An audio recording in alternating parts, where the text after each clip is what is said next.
नमस्कार, मेरे चैनल में आपका बहुत बहुत स्वागत है। और आज इस वीडियो में हम गैंग्रीन क्या है, वो कैसे होता है और इसे ठीक करने की कुछ मुख्य होम्योपैथिक दवा के बारे में हम चर्चा करेंगे। वीडियो को पूरा अवश्य देखें ताकि आप पूरी तरह से समझ सकें। तो आइए समझते। गैंग्रीन एक खास तरह की बीमारी है जिसमें शरीर के कुछ खास हिस्सों में टिश्यूज यानी कि ऊतक नष्ट होने लगते हैं। इस कारण वहाँ घाव बन जाता है जो लगातार फैलता जाता है। यदि वक्त रहते इस समस्या का इलाज ना किया जाए तो स्थिति बहुत ही ज्यादा भयावह हो सकती है। आपको जानकर हैरानी हो सकती है कि डायबिटीज के अधिकतर रोगियों को अपनी डाइट पर पूरा ध्यान रखने की सलाह दी जाती है, क्योंकि ज्यादातर केसेस में गैंग्रीन की मुख्य वजह शुगर की बीमारी होती है। मैं यहाँ ज्यादा समय ना लेते हुए डायरेक्ट होम्योपैथिक दवा पे आऊंगा कि गैंग्रीन होने पर किन किन होम्योपैथिक दवा का हमें सेवन करना। तो सबसे पहली दवा है आर्सेनिक 30। इसका लक्षण मैं समझाता हूँ कि विशेष तौर पर वृद्ध व्यक्तियों को खुश्क गैंग्रीन में लाभ देता है। खुश्क अर्थात सूखा गैंग्रीन। अगर बर्निंग और सोरनेस हो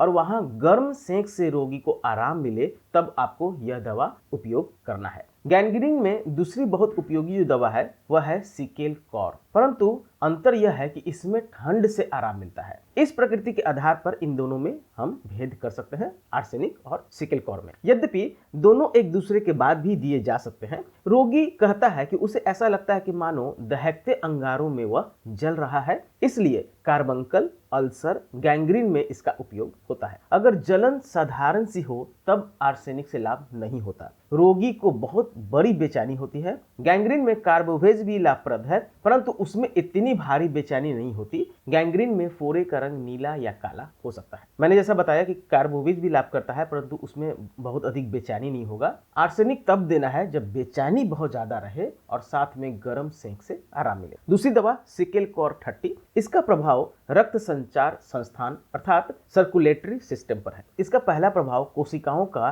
कॉन्स्ट्रिक्शन करना है, उसके बाद दूसरा प्रतिक्रियात्मक प्रभाव उनका रिलैक्सेशन करना है, जिसके कारण रक्त का प्रवाह बढ़ जाता है। रक्त का त्वचा में कहीं ठहर जाने बने रहने से वह स्थान सड़ने और गलने लगता है। यह स्थिति प्रायः उंगलियों में हुआ करती है, क्योंकि वे रक्त संचार में सबसे दूर स्थित होते हैं। इस प्रकार जब गैंग्रीन हो जाता है तब आर्सेनिक के लक्षणों की तरह वह स्थान खुश्क अर्थात सूखा हुआ होता है, परंतु इन दोनों में भेद यह है कि आर्सेनिक में गर्मी से और सिकेल में ठंड से आराम मिले। मैंने जैसे कि आपको बताया है, सिकेल कॉर देने से क्या होता है कि रक्त का प्रवाह वहां बहुत तेजी से बढ़ जाता है, जिसके कारण वहां रक्त का प्रवाह बढ़ने से जो भी जख्म बना हुआ है वह धीरे धीरे ठीक होने लग जाता है। तीसरी दवा है कार्बोवेज 30 पोटेंसी। यह दवा कार्बंकल में बहुत अच्छे से प्रयोग किया जाता है जब आक्रांत स्थान बर्फ के समान ठंडा नीला सा पड़ जाए, फोड़े में बदबूदार स्राव बहे, जलन के साथ दर्द हो, पैरों में पसीना आए। इसमें बेचैनी नहीं होती, आर्सेनिक में बेचैनी होती है, यह मैं बता चुका हूं।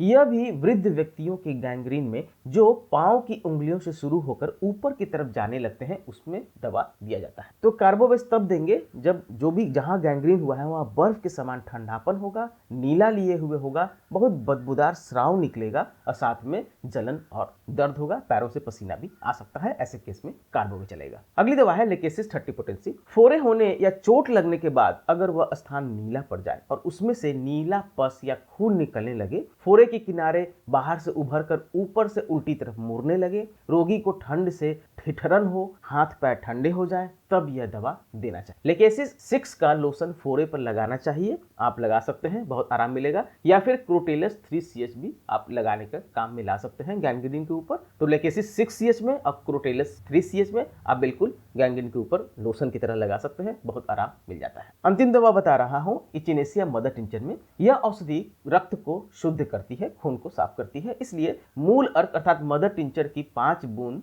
तक आप प्रति 2 घंटे में आप उनको पिला दिया। तो आधे कप पानी में 5-5 बूंद डालकर आप हर 2 घंटे में उनको पिला सकते हैं, जिससे खून साफ हो जाए। जब भी ब्लड पॉइजनिंग हो जाए, सेप्टिकल की हालत हो, गैंग्रीन हो, तब इसका प्रयोग तो आपको अवश्य करना ही करना है। थोड़े पानी में डालकर उसमें कपड़ा भिगोकर आप पट्टी भी उस पर लगा सकते हैं। इचिनेसिया थोड़ा से आधे कप पानी में इचिनेसिया डाल दिए, 5 से 10 बूंद आप हर 2 घंटे पे पी भी लिए और साथ में उसके पट्टी बनाकर आप उस घाव पे या जहाँ कार्बंकल हुआ है, गैंग्रीन हुआ है, वहां रख दीजिए, उससे आपको बहुत ज्यादा लाभ मिल जाए। तो यहाँ कुछ मैंने दवाइयां बताई हैं जो गैंग्रीन पे बहुत अच्छा से असर करता है और मैंने काफी केसेस देखे हैं जिसमें गैंग्रीन में बहुत ज्यादा लाभ प्राप्त हुआ है। आशा करता हूँ आपको यह वीडियो मेरी पसंद आई होगी। वीडियो पसंद आए तो प्लीज मेरे चैनल को सब्सक्राइब करें और वीडियो को लाइक करना ना भूलें। धन्यवाद।